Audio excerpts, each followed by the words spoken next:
दिनांक 19 तारीख को सुबह करीब 7 बजे ग्राम अमगिलिया थाना एरोला क्षेत्र में सूचना मिली थी कि एक अविवाहिता लड़की है करीब 20 साल के आसपास की, जिसकी डेड बॉडी वहीं पास में चरी के खेत में मिली है। इसी पर तत्काल थाना प्रभारी और अन्य सभी अधिकारियों के द्वारा मेरे द्वारा घटनास्थल का निरीक्षण किया गया और प्रथम दृष्टया देख के लग रहा था कि किसी जानने वाले व्यक्ति के द्वारा ही जो लड़की है उसका उसी के दुपट्टे से गला घोंट के हत्या की गई है।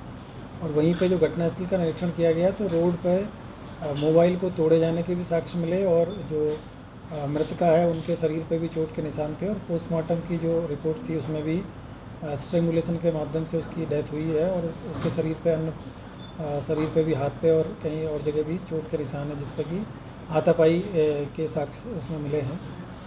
इसी पे हम लोगों ने काम किया और ये जानकारी मिली कि जो मृतका है उनका एक गांव के ही अमित यादव नाम के व्यक्ति उनके साथ में पहले से संबंध रहा था और उसके बाद में अमित यादव की जब दूसरी जगह शादी हो गई थी तो जो मृतका है वो उनसे बात करना नहीं चाहती थी और कहीं और जगह अपना शादी के बारे में बात करी थी। इसी पर जो अमित यादव है वो उनको ये नहीं चाहते थे कि उसको छोड़ें और वो अपनी पत्नी को भी साथ रखना चाहते थे और इनसे भी शादी करना चाहते थे।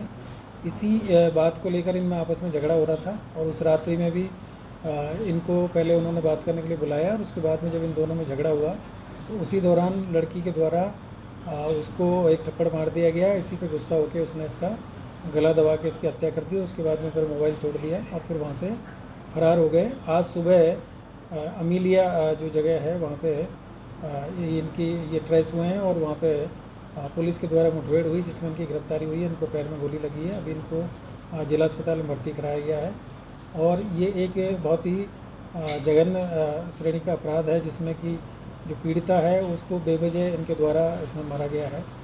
तो इनको अभी गिरफ्तार किया गया है और आगे की जो इसमें कार्रवाई होगी इसमें और भी जो विधिक प्रक्रिया उसको अपनाते हुए जो सख्त से सख्त इनके खिलाफ में कार्रवाई होगी और इसको फास्ट ट्रायल करा के और इनको जल्द से जल्द इस मामले में सजा भी कराएंगे। सर, इस दुष्कर्म की पुष्टि हुई है? दुष्कर्म हुआ? इसमें इस तरह की कोई चीज़ नहीं है और इसमें दुष्कर्म का कोई वो नहीं है। सिर्फ इनमें आपस में लड़की इनको छोड़ना चाहती थी और ये उन लड़की को नहीं छोड़ना चाहते थे। इसी पर घर के पास में ही रोड पर इनका झगड़ा हुआ है और उसके बाद में वहीं पे इनके द्वारा उसका गला दबाकर हत्या कर दी गई।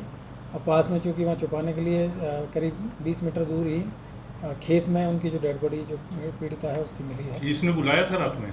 हाँ, इसी ने फ़ोन करके बुलाया था रात्रि में। करीब जो इलेक्ट्रॉनिक सर्विलांस के माध्यम से भी जानकारी मिली है कि इनका आपस में 9 बजे से लेकर और रात्रि 11 बजे के बीच में 2-3 बार इनसे बात हुई है और उसी के बाद में ये लड़की आई है और परिजनों का भी ये कहना है कि 11 बजे तक लड़की घर में थी और उसके बाद में जब सब लोग सो गए थे तब वो घर से बाहर निकली है। आरोपी सर अकेले ही था?